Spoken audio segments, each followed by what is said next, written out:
이거는 영업비밀이긴 한데 일반적으로 환자분들이 많이 모르시고 또 놓치는 부분인데, 중요한 시기들을 놓치게 되면 탈이 날 수밖에 없어요. 정말 그거는 좋지는 않아요. 안녕하세요. 서울아산 센트럴치과 대표원장 김진호입니다. 오늘은 환자분들께서 가장 많이 물어보는 임플란트와 관련된 Q&A를 좀 해볼까 해요. 특히 그 중에서도 임플란트 잘하는 치과 혹은 믿을 만한 치과를 어떻게 고르면 좋을지 좀 상세하게 말씀드릴 거기 때문에 많은 도움이 될 것 같습니다. 결론부터 말씀드리면 그 가격으로 끝나는 경우는 잘 없습니다. 임플란트는 크게 세 부분으로 좀 나뉘는데요. 턱뼈에 들어가는 나사선, 흔히 이제 매식체라고도 하는 그 나사, 치아 모양으로 이제 말씀드리는 크라운, 그리고 이 매식체와 크라운을 연결해주는 지대주, 크게 세 가지로 나뉘는데요. 예전에는 이 매식체, 나사선만 해가지고 19만원, 29만원으로 하고 나머지 부품까지 다 했을 때 비용이 더 올라가는 구조로 설명하기도 했고요. 통으로 다 29만원 이렇게 한다 하더라도 좀 저렴한 제품을 쓴다거나, 그래서 이제 흔히 아시는 오스템, 덴티움과 같은 대기업 제품을 사용하게 될 경우에 금액이 올라가는 그런 형식으로 상담이 이루어지기도 하고, 지대주 같은 경우에 맞춤형 지대주, 좀 더 고가형의 지르코니아, 뼈이식, 이런 이제 옵션들이 굉장히 많이 붙음으로 인해서 최종적으로는 50만원에서 한 100만원 정도로 상담이 이루어지는 걸로 알고 있습니다.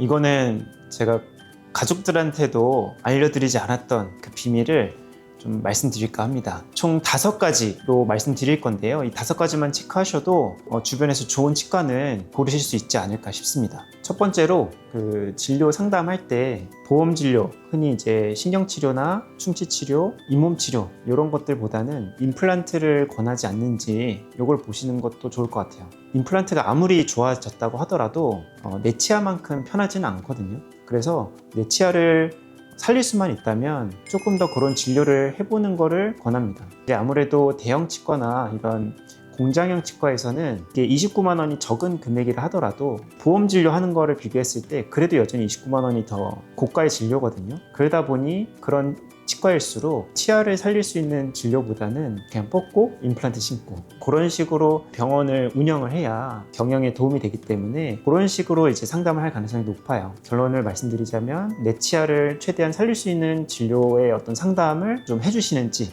확인해 보시면 좋을 것 같습니다. 두 번째로 내가 받으려고 하는 진료 과목의 전문의 여부를 확인하시는 게 하나의 방법이에요. 예를 들어서 지금은 이제 많이 아시지만 교정 진료를 받고 싶다 하면은 교정과 전문의를 이제 찾고, 애기들 진료, 소아 진료를 받겠다 하면은 소아치과 전문의를 찾는 것처럼 임플란트 같은 경우도 임플란트 수술을 하는 구강-아가면외과 전문의, 그리고 이제 보철모를 완성을 하는 치과 보철과 전문의가 있는 병원을 고르시는 게 도움이 되겠죠. 그리고 일반 충치치료 같은 경우도 치과 보정과 전문의 혹은 통합치약과 전문의가 있는 병원을 찾으시면은 제로 베이스인 상태에서 치과를 고르실 때 아무래도 좀 도움이 되지 않을까 싶습니다. 그리고 여기에 더해서 영업비밀이긴 한데 위임 진료를 하는지 여부까지 알면 너무 좋아요. 치과 의사가 해야 되는 진료를 그 외의 인력이 이제 진료하는 걸 말하는데요. 예를 들어서 치과 위생사 선생님들이라든지 아니면 치과 기공사 선생님들, 혹은 정말 심각한 경우에는 무자격자가 진료를 하는 경우도 있어요. 근데 이거는 사실 환자분들 입장에서 그거를 찾아내기는 조금 어렵고, 임플란트를 예로 들자면 수술은 당연히 이제 원장님들이 하시겠죠. 근데 이제 보철을 완성하는 단계에서 가장 중요한 게 이제 심는 위치, 그걸 이제 교합이라고 하는데, 교합 찾는 거를 이제 치과 의사가 아닌 치과 기공사나 치과 위생사가 한다든지, 혹은 흔히 우리가 이제 그 보철물을 맞추는 과정을 세팅이라고 하는데, 세팅을 치과 의사가 안 하고 치과 위생사가 한다든지, 이런 걸 이제 위임 진료라고 하는데, 이거는 사실 대형 치과일수록 만연하게 지금 이루어지고는 있어요. 마지막 마무리 단계에서 원장님이 와서 그냥 확인만 한다든지, 그런 치과들이 워낙 많기 때문에 되도록이면은 대형 병원은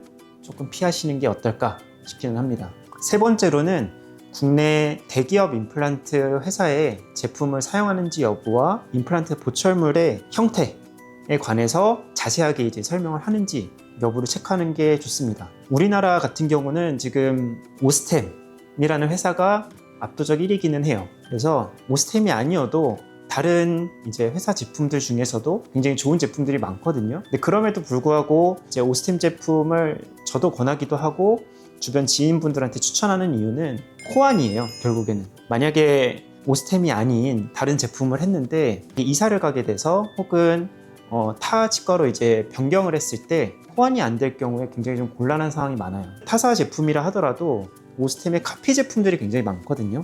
그래서 그런 제품을 사용하는 거는 괜찮습니다. 근데 이제 그런 것들을 환자분들이 정확히 알기는 어렵기 때문에 일반적인 시야에서는 그냥 오스템을 고르시는 게 가장 좀 합리적이지 않을까 싶습니다. 그리고 임플란트 나사와 연결되는 지대주, 기성지대주가 있고 맞춤형 지대주가 있는데 저렴한 건 기성지대주거든요. 보철물의 형태라든지 구강 위생과 관련해서는 조금 더 비싸더라도 맞춤형 지대주를 하는 게 맞고요. 기성지대주 같은 경우에는 그 각도 변화를 쉽게 줄 수가 없고, 그리고 잇몸의 높이나 잇몸의 두께에 따라서 우리가 보철물의 형태가 이제 결정이 돼야 되는데 그런 변수를 맞출 수가 없는 거죠. 그러다 보니 보철물의 완성도가 좀 떨어지게 되고, 그리고 식사를 하시면서 환자분들이 사용하실 때 그쪽으로 계속 문제가 생기거나 나사 풀림이 현상이 생기거나 그런 부작용이 생길 수가 있기 때문에 조금 비싸더라도 맞춤형 지대주를 맞춰드리는 게 보철물의 유지 측면에서는 훨씬 좋습니다. 그래서 그런 것들을 쓰는지 한번 상담할 때 여쭤보시는 것도 도움이 될 것 같고요.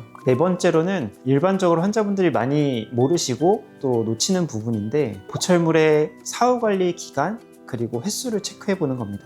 일반적으로 이렇게 저렴한 임플란트를 하시게 될 경우에 보증 기간이 아예 없거나 뭔가 문제가 있거나 불만이 있을 때 고쳐주시지 않는 경우들이 좀 있어요. 특히나 앞니 같은 경우는 이제 하고 나서 모양이나 색깔 그런 것들을 집에 가서 마음에 안 드실 수가 있고, 또 생활하다가 보면은 어떤 좀 바꾸고 싶은데 이러실 수가 있는데, 저렴한 가격으로 하시게 될 경우에 수정이 아예 안 되거나 보증 기간이 아예 없는 경우들이 있어요. 그래서 상담하실 때 꼭 요거를 체크를 하시면 좋을 것 같습니다. 특히나 이제 임플란트 같은 경우에는 지방에서 서울로 올라오시게 되면 총 몇 번 하러 와야 돼요? 이렇게 많이 물어보시기도 해요. 특히 대형 치과들일수록 뭐 하루 만에 끝납니다. 혹은 2번, 3번만 오시면 돼요. 이렇게 하시게 될 텐데 정말 그거는 좋지는 않아요. 그래서 임플란트 수술을 하고 그러고 나서 이제 치료 부위가 아물고 난 다음에 본을 뜨고 보철물을 완성한다 라고 했을 때 그 사이사이에 꼭 방문을 해야 되는 시기들이 꼭 있거든요. 근데 이런 것들을 거리가 멀다는 이유로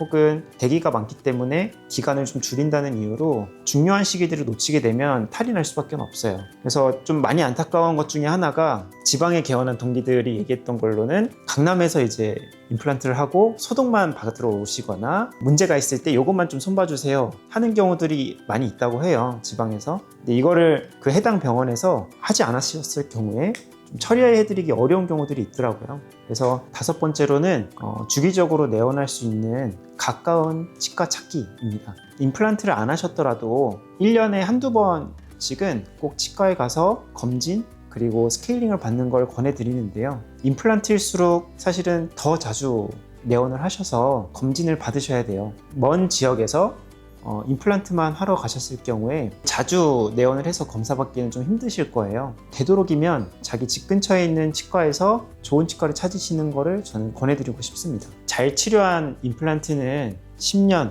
20년 아니 평생 쓸 수도 있으니까요. 눈앞에 보이는 금액보다도 잘하는 그런 치과를 고르셨으면 하는 마음에 오늘 이런 주제로 한번 얘기해봤고요. 크게 5가지 팁을 좀 말씀드렸는데 도움이 되셨으면 좋겠습니다. 오늘 서울 하산 센트럴 치과 유튜브 첫 영상이었는데요. 지금과 같이 이제 환자분들한테 도움이 많이 될 만한 주제들로 좀 찍어볼까 하고요. 만약에 좀 궁금하셨던 내용들이 있었다 하면은 댓글 달아주시면 거기에 맞게끔 한번 대화 주제를 잡아서 영상을 만들어 보도록 하겠습니다. 이 영상이 좀 도움이 되셨으면 좋아요, 구독 부탁드리겠습니다. 감사합니다.